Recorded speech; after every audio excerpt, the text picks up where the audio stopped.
ವೀಕ್ಷಕರೇ ನಮಸ್ಕಾರ, ಗರುಡ ನ್ಯೂಸ್ಗೆ ಸ್ವಾಗತ. ನಾನು ಮಲ್ಲೇಶ್ ಕಮತೂರು.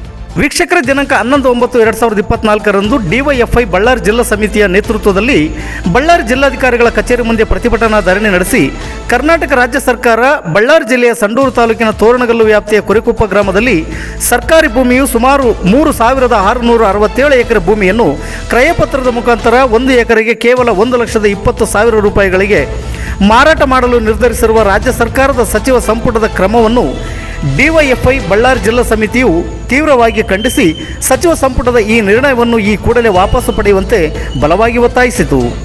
ಇದು ಗರುಡ ನ್ಯೂಸ್. ನಾನು ಮಲ್ಲೇಶ್ ಕಮತೂರು.